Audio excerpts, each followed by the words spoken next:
first of all, before we get started, I want to extend a sincere thank you on behalf of me and Hugh to Kate and to Lionel for sending the initial email that invited us to be here. It's a thrill and a delight for us to be here, so thank you very much. So we're here today to talk about changing the world through supply chains. Now, if you're anything like me, when you think about changing the world for the better, supply chain maybe isn't the first thing that pops into your mind. But what we want to share with you today is a story about work we've been doing to create a new type of supply chain in Haiti that will do just that, change the world for the better. So I work for Timberland. We make boots, shoes, clothes, and gear designed with an outdoor lifestyle in mind. We are a manufacturer, a wholesaler, and a retailer. We have about 7,000 employees worldwide. We did about $1.8 billion in business last year, and we have about 264 retail stores that we own and operate around the world. Timberland was a third-generation, family-run, publicly traded business until 2011, when we were purchased by VF Corporation, which is a large conglomerate that owns many brands that you know. You just probably don't know that they're owned by VF. And Timberland has a very long history of deep commitment to corporate social responsibility for years before and since the acquisition. So our corporate social responsibility platform really hinges on three pillars. The first is to create responsible product. The second is to protect and restore the outdoors. And the third is to serve communities. And what's great about this new supply chain for organic cotton that we are creating in partnership with Hugh at the Smallholder Farmers Alliance, or the SFA, is that it really touches on all three. So at the end of the day, we're going to have a new supply of organic cotton for our products that will help us meet our eco-materials goals. We will protect and restore the outdoors not only by having farmers farm using organic practices, which particularly for cotton is much less harmful to the environment than conventional cotton growing. And we will serve communities in terms of improving the lives of the farmers who grow the cotton and plant the trees involved. So before we delve into the details of this new supply chain, it's important to understand where the partnership came from. So basically, in 2010, we decided to start sponsoring the Smallholder Farmers Alliance because Timberland and the SFA had a shared commitment to reforest Haiti. Then, with the SFA by our side, we made a publicly stated commitment through the Clinton Global Initiative to plant 5 million trees in 5 years in Haiti. So why trees? Why does Timberland care about trees? Well, our logo is a tree, so we feel this gives us a license to operate around trees, as you'll see in the top left-hand corner there. Secondly, I'm going to check this. It forwards our outdoor agenda, right? So we had engaged in large-scale tree planting programs in other parts of the world, so why not Haiti? And there was a very real defined need in Haiti. Haiti is one of the world's most deforested countries with less than 2% tree cover. And Haiti also had a local connection for us in that I mentioned we have 7,000 employees. Well, 3,500 of those work in the Dominican Republic in the manufacturing facility that we own and operate there. And so we care about the overall well-being of the island, and it just made sense for us. So this is an aerial shot of the border between the Dominican Republic and Haiti. And you can see when you look at the Haiti side what deforestation and less than 2% tree cover actually looks like. So how did Haiti get to be like that when the Dominican seems much greener? Well, essentially, it comes down to the fact that 75% of the energy used in Haiti or generated in Haiti comes from burning wood and charcoal. And what happens is, so basically trees in Haiti are worth more dead than they are alive. And a lack of trees causes lots of problems. It compromises the agricultural productivity of the land, it increases the ground temperature, and it increases the propensity for flooding. And so this does not bode well for any of the 1 million smallholder farmers in Haiti. When you have trees growing on agricultural land, the roots of the trees help keep the soil down and minimize erosion. They put nutrients into the soil, and they also, when you have trees on the property, it increases the biodiversity, and all of these things help increase the productivity of the land. So trees are really an excellent part of what we're doing. Now, when we formed our relationship with the SFA and this partnership around the 5 million trees in 5 years, we made one caveat to them, which was that at the end of, we wanted them to create a model that would be self-sustaining, so that at the end of our financial commitment, at the end of 5 years, they would still be able to continue the good work without any dependence on Timberland funding or funding from anyone else. So it was a tall order, but they were able to deliver. Oh, Lord, that's a daunting one. So this is my colleague Timothée Georges, and together we formed the Smallholder Farmers Alliance in 2010.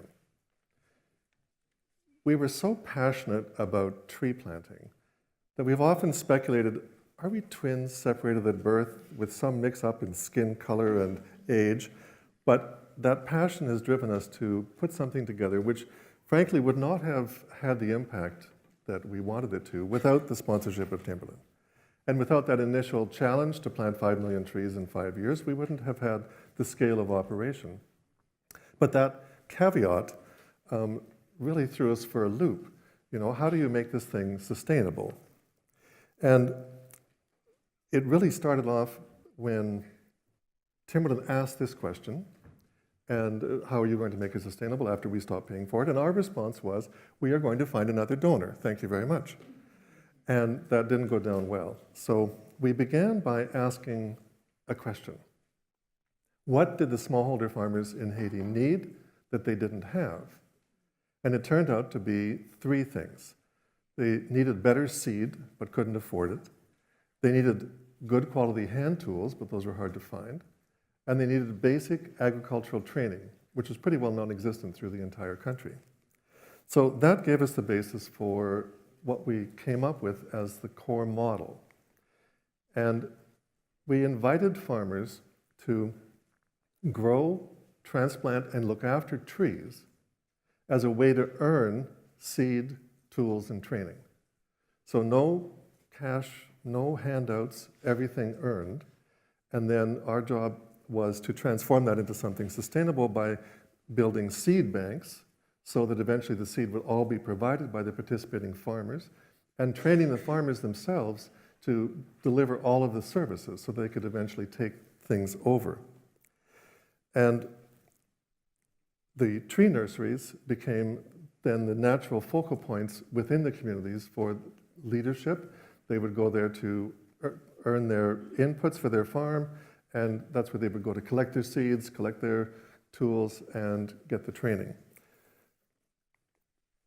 So what we did by accident, in all honesty, was create a new form of currency. Because by basing the earning of inputs to the farms on tree planting, so they plant these trees to earn these 3 things, and that resulted in an average increase of farm yields by 40% minimum, and an increase in household income between 50 and 100%, depending on the farmers. And so by accident and based on the request of Timberland, we've developed a currency which has become the underpinning of improved farm communities.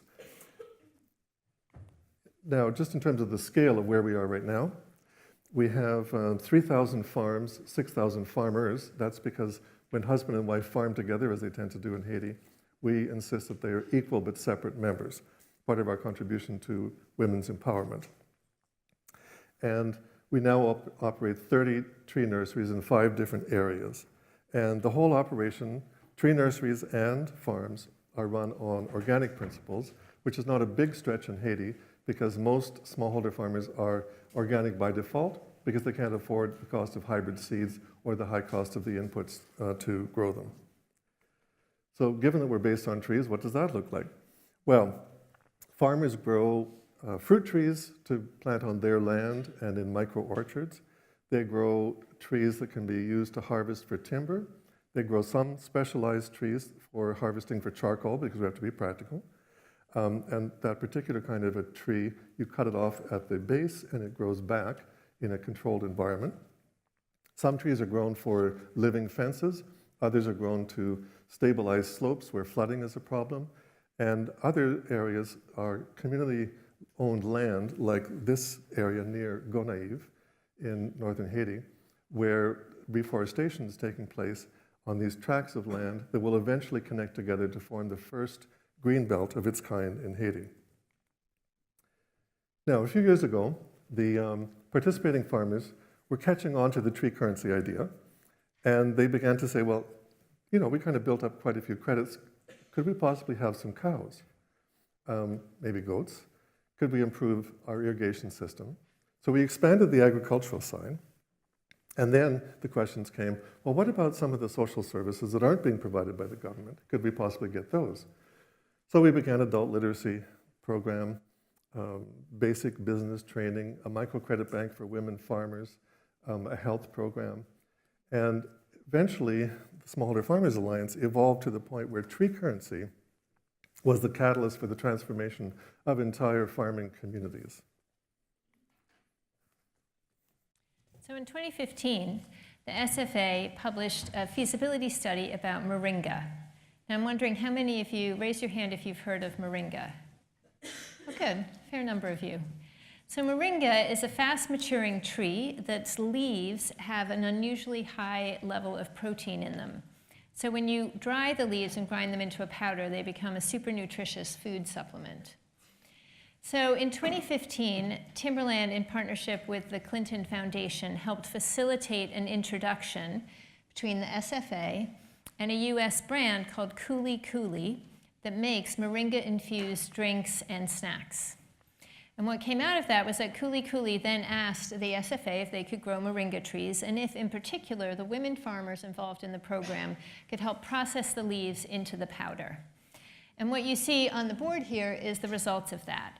The Coulis Coulis Moringa Green Energy Shot, right up there, is now sourced with SFA Moringa, and it's sold at the more than 400 Whole Foods markets nationwide in the US.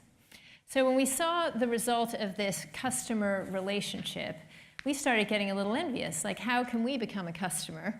And how can we transition from being a sponsor to a customer? What could the farmers grow for us? And then we started to think about the obvious choice being cotton. But that was not without its challenges. So back in the day, cotton used to be the 4th largest agricultural export of Haiti. And this is, in fact, a picture of a cotton field in 1956. But 30 years ago, cotton growing left Haiti. So in 2016, Timberland sponsored a feasibility study to explore would now be an appropriate time to bring cotton back. And what the study found was that cotton left Haiti not because of agricultural or climatic reasons, that essentially it left due to the policies and politics of the time. And what the study showed and recommended was that now, in fact, was an appropriate time to reintroduce cotton growing to Haiti and to have the smallholder farmers grow it, because historically the smallholder farmers had grown 80% of that cotton in Haiti. So the first challenge was looking at how do we bring this back after 30 years. The second challenge was that there was no seed, cotton seed, left in Haiti. So the SFA had to source seed from Brazil, from India, from the US. Those were all annual varieties, but they found one perennial variety in Haiti that had survived all this time because people were growing it in their gardens. So last summer, we undertook a field trial where we planted all these different varieties in an irrigated and non-irrigated setting to see what would do the best. And this is a picture of us at planting the seeds at the seed trial. And what I like about this picture is that it really shows sort of the coalition of parties that need to be at the table to make this successful. So in that picture, you'll see some farmers. You'll see me representing customers. The guy next to me on my, I don't know which way, but anyway, he is the Minister of Commerce, and he basically represents the government support, which thanks to Hugh and Timothee's diligence, we absolutely have. We see the SFA, and there on the far right is this wonderful gentleman, 89 years old, called Rémilot Levier. And he is considered the father of cotton in Haiti. He was at the heart of the cotton industry when it was booming in Haiti, and he is an incredible resource and mentor and guide for us. And in fact, if you go back to that black and white picture, there's Rémilot right there. So in January, late January, we had the first cotton harvest, which was incredibly exciting, the first cotton harvest in 30 years in Haiti.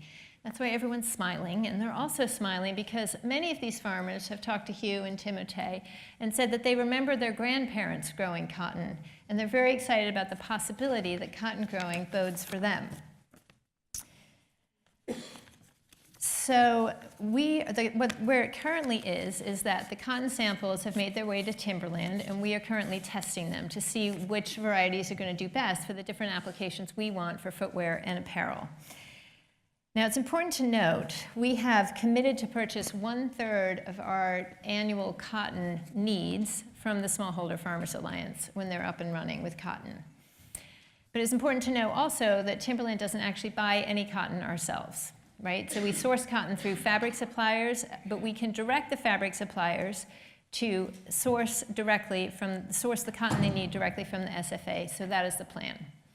So come this summer, we expect to have 500 farmers involved in planting the varieties that bubble up to the top as the most successful and have the highest potential for our uses. And we expect to have our fabric suppliers place the first order for cotton from the SFA in the spring of 2019. Now, this is a much bigger project than just Timberland alone can support in terms of scope and investment. So we have reached out to our sister brand, Vans, also owned by VF, and Patagonia, and they've both come on board because basically any manufacturer that is interested in having a material that is good for the environment and that has a powerful story for consumers would want to get involved.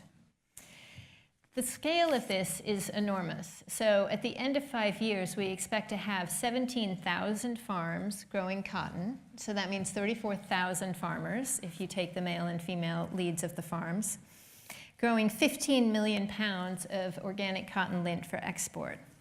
And what's great about this is that the tree currency model continues. So while the cotton is growing, at the end of 5 years, we also expect to see 25 million trees planted in Haiti. So we started off with a very simple goal to plant trees. We added agricultural services, we added community services, we've added now 2 export crops, moringa and cotton. And frankly, the whole thing is getting much too big to run as an NGO. And that was a challenging, revelation. I'm a card-carrying NGO member for my whole life. I'm in the process of slowly tearing it up because by the end of this year, I'm going to become the CEO of the newly created for-profit supply chain company, which we're calling Haiti Recoat. Recoat is a Haitian Creole word for harvest. And the idea is that we are looking at a 5-year period of transition where we evolve from being a pure NGO to a pure business, because you can't just do it overnight. And there's a couple of things that we've come to realize are critical here. Number one, we're going to operate as a blended function for that 5-year period. So the Smallholder Farmers Alliance as a nonprofit will work side by side with the new Haiti Recoat business operation. As well, we're going to use blended funding over the 5 years. So grant funding will come in through the Smallholder Farmers Alliance and commercial investment through Haiti Recoat. So after 5 years of blended operation and blended funding, the goal is that the Haiti Recoat company will emerge as a successful and profitable business, and all of the agricultural and community services will be paid for through profits, not through grants. And it's important to note that the business plan, which will be ready in about 2 months' time when we go for our first round of commercial investment, all interested, see me afterwards. And the idea is that we're going to be basing this entirely on market prices, no subsidies. The thing has to genuinely operate as a pure business. Now, as we approach this, we realize that there are a couple of things missing. We've got the tree currency, we've got the export crops, but we don't have the supply chain itself, and we don't have the data system to be able to manage the supply chain. So what we're in the process of doing now is redefining what a supply chain means. Traditionally, an agricultural supply chain is tracking every product from farm to consumer to track and measure so that you increase efficiency and maximize profits. What we're proposing is a redefinition of an agricultural supply chain to also include the tracking and measurement of the critical areas that we've been providing services in terms of environmental and social benefits. So our goal now is to develop this agricultural supply chain specific initially to cotton, and then tracking and measuring based on the growing, processing, and selling of cotton. What is the tangible, measurable impact on increasing smallholder resiliency, improving food security, combating climate change, and supporting women's empowerment? Because we feel that this has to become, as has been a theme throughout the day, part of the core business model. But to do that, it has to be integrated and measurable, and that's what we're currently working on. So you can't have a supply chain without having a data management system as well to track the inputs and efficiencies and the results. And the farmers need access to that data as well. So less than 10% of farmers in Haiti could tell you what their input costs were last year, what their sales were last season, or what their net profit was at the end of the year. But all of them could tell you if their family was well fed, if their household was secure, and if their kids went to school. So in Haiti, the government provides very little free education. So to have your kids in school, you have to start paying as of first grade, and that makes it very challenging for smallholder farmers to do that.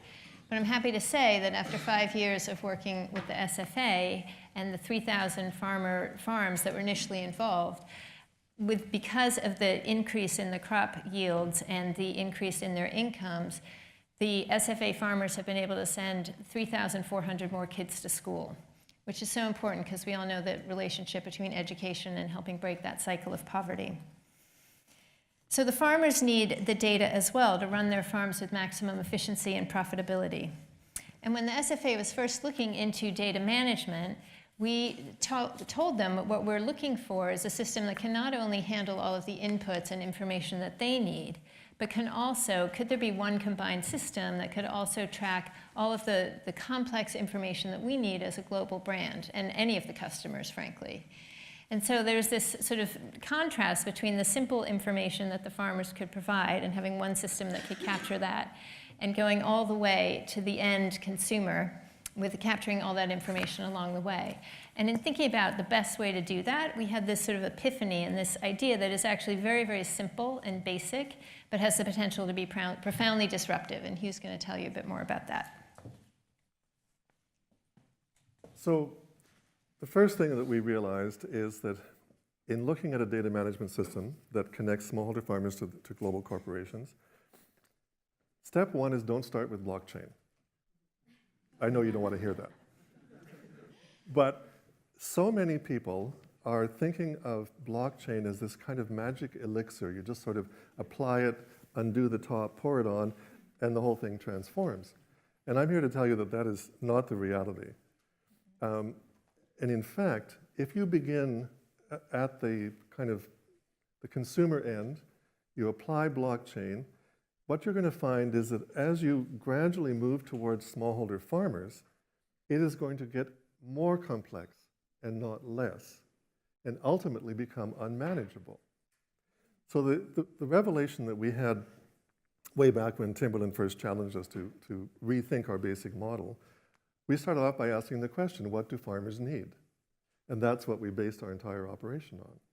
Now we're asking the same question in terms of data management. What do farmers need?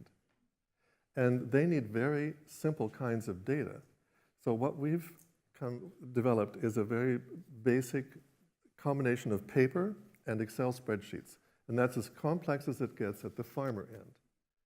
But if you start by designing the system there, and you gather the data, input it, and then as it moves along the system, you can apply increasingly complex ways that you utilize the data, squeeze it, stretch it, make it apply here and there. Then you can overlay onto that blockchain, but only if it makes sense. Because ultimately, the data is the important thing, right? So what we've developed is a very simple, user-friendly system at the farmer end. The data comes in. Now, there's a lot of related issues about the quality of the data coming in has to be verified, and the way in which the farmers have access to that data at their end, they don't need blockchain for that, but as the data comes into the system, it has to be verified sufficiently that when it goes into the blockchain component further along, that it has inherent value. So what we started off by doing a review of every available agricultural data management system we could find. So there were 44 of them that we analyzed. Now, we didn't include Ag Unity, so I'm looking forward to speaking to David Davis, because I don't want to castigate your system, because I'm going to say something now. All 44 of them did not work. They were either too expensive, they weren't flexible enough, or they weren't able to be modified once they began to be applied. And most of them had no capacity to incorporate blockchain because it was too complex to add into their system. And then the ones that we came across that had experimented with blockchain, most had abandoned it. Some after a considerable initial expense that was in the millions. And when you're talking about smallholder farmers here and then spending millions to try and analyze a very small amount of data and then having it not work, I mean, well, anyway, I can't go there. But bottom line is that the only one out of the 44 that we analyzed that had any pertinence to us was one developed by the Food and Agriculture Organization working in Mozambique. And they developed an e-voucher system where each farmer had a unique digital ID. And this is another critical part. If you start with the farmers and you start with a unique ID that has to be biometrically accessed because you can't ask largely illiterate farmers to memorize passwords, which I frankly myself have a challenge with. So you start there, you begin to input the data in a very simple way, and then as it moves along the supply chain, which by definition has to involve all the players. You can't have any part of the supply chain missing if you're going to overlay blockchain. And so we have the advantage that we're creating a new customized supply chain. And so on the consumer side, we're asking Timberland, what are all the data points you need for compliance with regard to regulatory issues, compliance, standards, and we're marrying that with what the farmers need. And then by late summer, our goal is to have put together the technical specifications, which we can hand over to a program developer to create this unified data management system, which starts with farmers, but which is blockchain ready. And also I need to say here, it may be that we don't use blockchain in the end. It may be that there will be a better system, because we're going to go into a pilot operation later this year based on cotton. We're going to see how it works, and we have other organizations monitoring this to help us analyze the effectiveness and make modifications. But our first and primary goal is how do you provide low-cost, high-quality data for smallholder farmers that can migrate through a supply chain and be of ultimate benefit as well to a global corporation. And what's at stake is pretty significant, because right now, 100 million smallholder farms produce 75% of all cotton consumed in the world. If you adjust the lens and look at any crop, not just cotton, then there are 500 million smallholder farms throughout the developing world. The people who live and work on those farms add up to 2.5 billion. So that's a third of humanity. So from the question at the outset, can supply chains change the world? I think maybe. So this all began with a simple partnership and a shared passion for planting trees. Then we added agricultural services to make tree planting more attractive for the farmers so they would get engaged. Then the farmers asked for community services. Then we saw an opportunity for moringa that we seized and transposed that to an opportunity for cotton. And now we're standing on the cusp of creating a new type of supply chain that will measure the social and environmental impacts of agricultural products with new generation digital tools. So it's all very exciting. And if you imagine as a consumer, walking into a Timberland store, the end game here is that as a consumer, you could go and scan a hang tag, and then your phone would call up information about who grew the cotton and where. And it would not only reflect that, but it would also reflect the impact on farmers and their families. It would reflect the organic protocols used in growing the cotton, the impacts on the environment and food security, on the communities, and the empowerment of women. That's a lot of information, right, to get through your phone, but you could imagine a video that could communicate that very powerfully and with a rich sort of story behind it to give consumers a taste of what's possible. So Bruno Roche this morning from Mars said that consumers want value for money. Well, we all do, so we know that. But he said their research is also showing they want values for money. And Timberland believes the same, that consumers want these types of products, that they will start to expect and demand transparency in the supply chain, and that our hope is that when they have access to that information, they'll make more responsible purchase decisions as a result. So it's all possible because of our remarkable partnership with the SFA, for which we're profoundly grateful. And now we've got Vans and Patagonia in the family as well. And this partnership has really allowed us to transform from being a sponsor to a customer. It's transforming the SFA from being a nonprofit to now a socially minded agricultural business. And it's all happening with this tree currency model, which is changing and transforming the lives of farmers in Haiti and also across the world. So any partnership holds within it the promise of transformation. And this one has already delivered, I would say. And it's a partnership built on the passion for planting trees that's transformed the partners, the communities we serve, and it also has the potential to transform the lives of the farmers, hopefully the country of Haiti, and hopefully beyond that, the world. So thank you very much.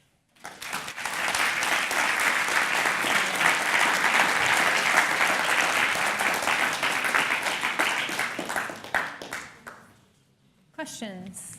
Yes? So I'm just going to shout. Oh, there's a mic. Mics are approaching you. It's okay. Hi, I'm Serena here, and thank you for the presentation and sharings. Really appreciated this. So I have a question for you guys. So we, earlier on, Bruno, they all were talking about good input. So I figure out this is all about organic and natural productions. Am I correct? Yes. So how do you assure that it is definitely organic and natural? Because to go through the entire organic process, it requires about 6 years of cleaning up the land if they are not really cleansed, Yep. And also how do you make sure you're putting real organic fertilizers, and how are you actually teaching the skill sets to these farmers? How do you assure the whole entire process before you actually put it into your sustainable reporting as well as your coming up blockchain?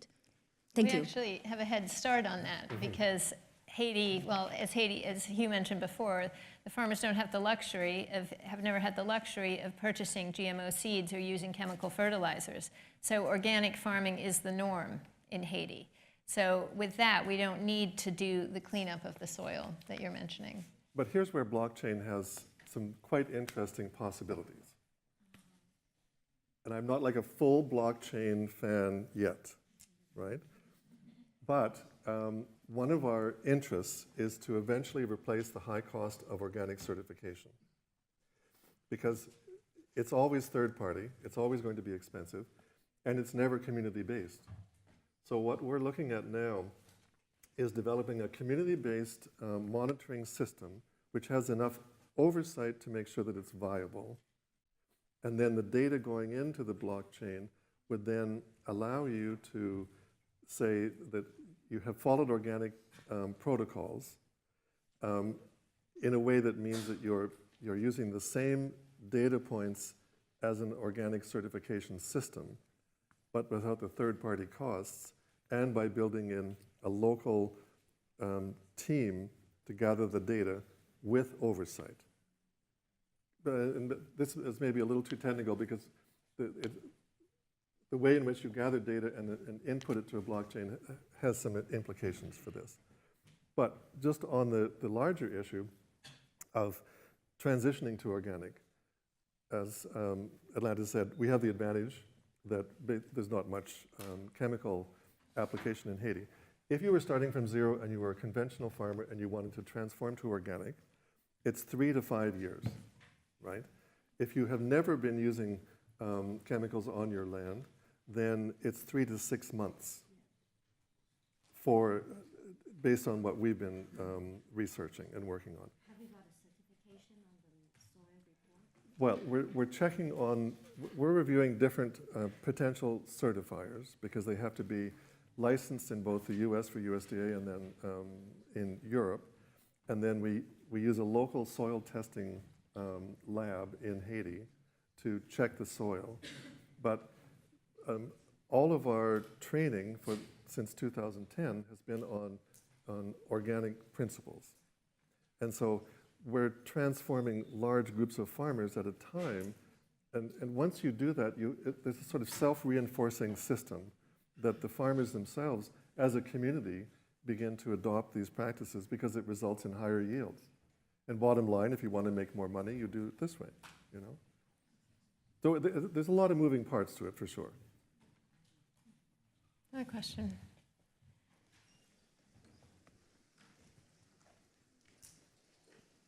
Thank you. Yeah, a few questions. So, first of all, just on the part where you go to the shop and you scan, you have transparency on who grew the cotton and you know, those details. It's very specific to the cotton and the growing of it. Does it provide any information of how the cotton was transported, the production of it? Because there are certain questions that are being raised from a supply chain perspective in areas beyond the growing. Second question is, I find it a bit hard to understand how you managed to do this. So you're not using a full blockchain technology, but then how do you incorporate the whole supply chain partners? Because it's not only, again, about the farmers only, it's the other raw materials providers and your whole value chain. And third is from a growing perspective. We see now we brought cotton back to Haiti, and one of the main issues with the growing of cotton is child labor, and the last picture was a little bit. So how do you address that as well in your policies? Well, to answer the third one first, if you grew up in a farming community, you would realize that farming is always a family business. And it has to be balanced, and you have to, your kids have to be in school, but you grow up doing chores, and that's just part of how you operate. Now, we have a relationship in Haiti with the International Labor Organization, and there's a specialized unit that's monitoring compliance for child labor in any kind of processing operation. So we've asked them to help us build in the protocols as part of the supply chain and eventually the blockchain that will monitor that specific issue with regard to children. Now, the second one was about Capturing all the inputs beyond the grower. Okay. So what you have to figure out is, as long as all of the participants in the blockchain are, from every angle, they have to be involved. So it's a design, as long as you design that from the outset, you're not leaving any part of it out. And because we have the advantage that we are building the supply chain, so that's seed sourcing and inputs and initial storage and first stage processing through a microgin, transporting to a centralized warehouse. Every one of those steps has to be part of the certification process. For example, if you've got a gin and you're taking the seeds out of the cotton, you can't have any mixing of non-organic cotton, or you've completely bungled your certification. Then it applies to the packaging, the shipping, and then every step once it gets into the Timberland chain. So that's what we're in the process of doing right now, is mapping every one of those points that needs to be, where data needs to be gathered. But we want to make sure that it's applicable not just to Timberland, so we're working with the the Textile Exchange Organization, which represents all the major manufacturers around the world on the textile side, and to make sure that this is the kind of company-neutral system that can apply to any other company and be able to meet their needs as well. And the first question It's around storytelling and capturing the inputs beyond farmer impacts. So I think once we have the information and are able to track the journey the cotton takes, maybe the video incorporates that piece of it as well. You know, I think it's all about just capturing the inputs and the steps along the way, and then any of that content is rich for storytelling. But what's different here is about making sure the social and environmental impacts get captured at the farm level. But it's a kind of radical transparency. You know, it's providing so much data. I mean, you would never be able to absorb all the data for a T-shirt in a store. I mean, you know, you'd have an encyclopedia. Yeah. You'd need your own app to decide what are the 5 things you want to base your purchases on. You know, and that's part of our goal. We just want to get it all out there, but it has to be verified and real, you know. And we had this, can I do this? Sorry, we're available. You can talk to us after. But we got one incoming digital question from Carl. Greetings. How does Timberland manage the potential biodiversity risk brought forth by such large-scale monospecies cotton farming? So, good question. The way we're going to do that is that we will invite the farmers who are participating and working in the tree nurseries to dedicate no more than 50% of their land to cotton growing. The rest of their land will be used for food growing, and as they first get introduced to the SFA, we'll expect to see a 40% increase in crop yield and therefore an income increase for those farmers who are newly getting engaged. Cotton is a crop that only takes 6 months to grow. So on that land, and it's pretty depleting for the soil, so it's important to rotate cotton with other crops. So when the cotton harvest is complete, the farmers still have 6 months to plant another food crop, which will help maintain their food security. So that's how we plan to manage it. All right, well, thank you so much for the opportunity. We're around, so